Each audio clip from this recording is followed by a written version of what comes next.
And actually, we're very lucky now because Mik Artistik's going to bring a bit of the magic of music and theatre and performance into your living rooms now with some music. Can I just introduce you, Mik? He's a poet, performer, very talented artist and comedian. He's played Glastonbury for the last 12 years with his band and was featured on BBC iPlayer highlights. Supported Faust, Chas and Dave, played the London Fashion Show and Batley Rugby Club, and is loved by all, stroke some, including Iggy Pop, who named his song Sweet Leaf of the North as Song of the Decade. So you're very lucky to have Mik Artistik with you this evening. He's going to give us a couple of songs. Good evening, one and all. I'm ringing from Leeds, and I'm going to do a couple of poems, and I'm going to play the accordion. And I'll start off with a poem. Take an oxo from the boxo and rub it soft against your skin. Feel the texture, smell the gravy, feel the dinner coming in. When you're hungry, when you're lonely, when it's Sunday, when it's supper time, get an oxo from the boxo and rub it soft against your skin.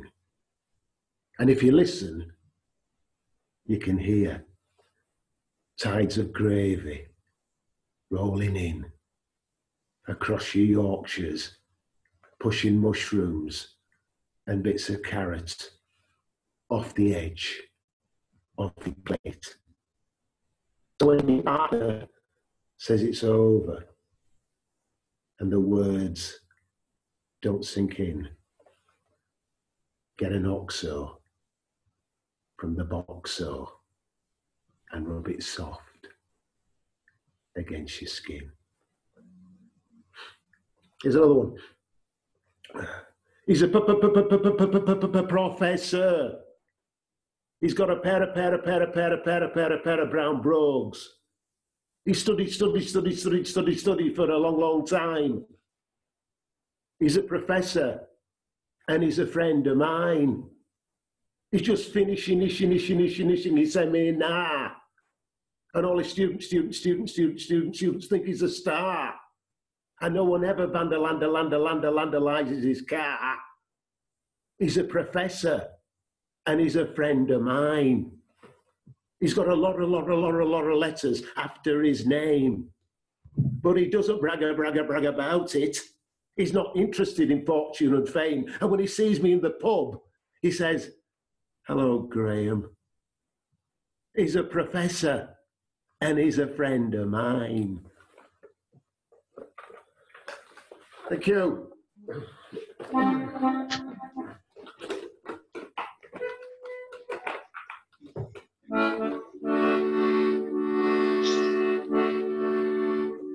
I don't need heroin.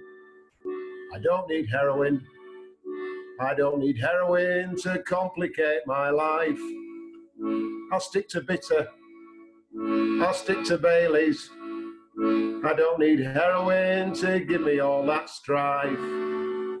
I've seen the needles, the scabby needles, the bloody blisters and the weeping sores. I don't need heroin. I don't need heroin. Heroin is something I abhor. No one ever offered me heroin. I didn't seem to be that kind of guy. Guess I was lucky, fucking lucky. It was something that I never got to try. I'm 65, bit bloody late now. I've got 3 kids, an ISA and a wife. And I don't need heroin. I don't need heroin. I don't need heroin to complicate my life.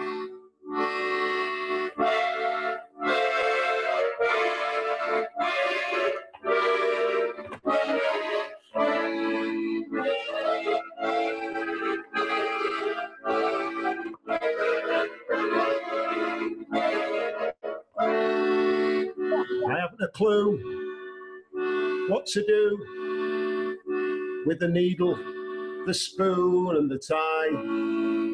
There's all this faffing, bloody faffing. It's something that I really don't need to try. I feel all right. I'm fairly happy. I feel quite happy, but things could always turn. But I won't do heroin. I won't do heroin. Heroin is something I shall spurn. I know that whiskey can be risky. That's why I'll only have a little glass. But I won't do heroin. I won't do heroin. Heroin is something I shall pass. I don't need heroin. I don't need heroin. I don't need heroin to complicate my life. I'll stick to bitter. I'll stick to Baileys. I'll stick to Merlot. I'll stick to Belgian chocolates. I'll stick to halloumi. But I won't let heroin complicate my life.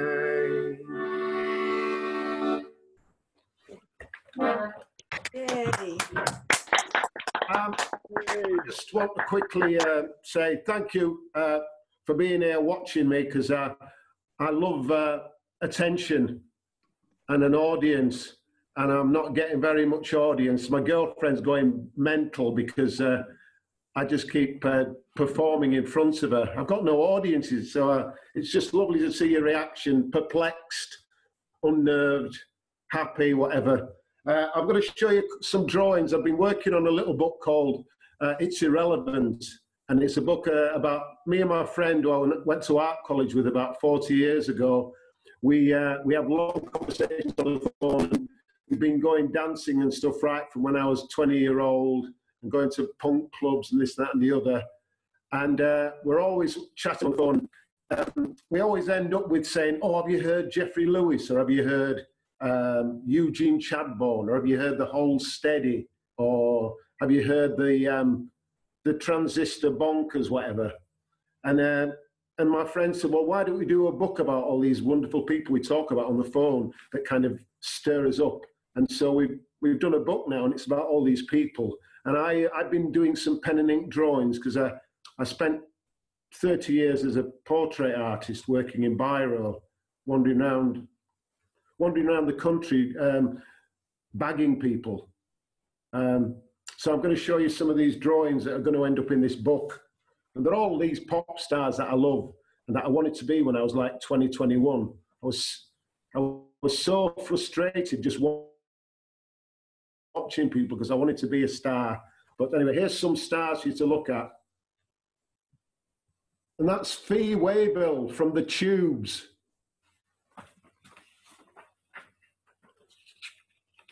And this is Jonathan Richmond.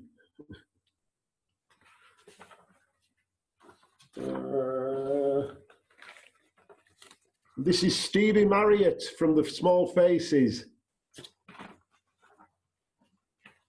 And this is Eve Steele, who works on Coronation Street and did a wonderful play called Life by the Throat.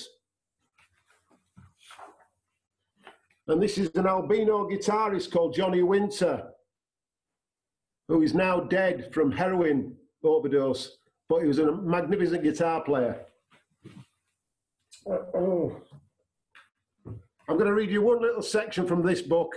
It's going to be called It's Irrelevant, and if you want a copy, get in touch with me at mikartistik.com. That's my website.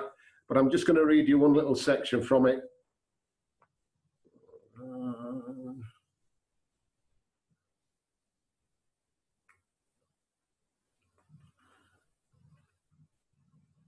It's coming up now. Here we go. Stevie Marriott. I was out on my paper bag rounds trying to sell a portrait. I think it was a Wednesday night in Leeds, so pickings would have been quite small. He was on at a place called Brannigan's and he was late. The band were already on stage and were tuned up. They broke into I'm Ready, and he came tumbling in, stage left, still in his grey gabardine coat. He cleared his throat, sent a ball of spit 10 yards stage right, and smashed down the chords on his big cherry red Gibson. This chunky little figure went at it for over an hour. All the hits, from Small Faces and Humble Pie. I decided I would ask him to sit for a drawing. He let me into the dressing room. It was small. We sat close and we talked. And he told me all about the cheap B&Bs around the country, the ones that Tommy Cooper, Morecambe and Wise and Des O'Connor used. He had an address book full of them. There was a great hotel up Street Lane in Roundy where I lived, where you could get a full English breakfast at 3:30 in the morning. It was wonderful. The drawing was pants. I was too starstruck. He said, "You're a nice man." And that's a section from my book, It's Irrelevant. So, thank you so much, Mick. Thank you, Zelda. All the way from Leeds. Yeah, and I really enjoyed Amber. I think it was lovely. My uncle used to live in Battersea, and I have fond memories of Battersea, going to visit him. But some lovely stuff. Thank you. I'm listening anyway.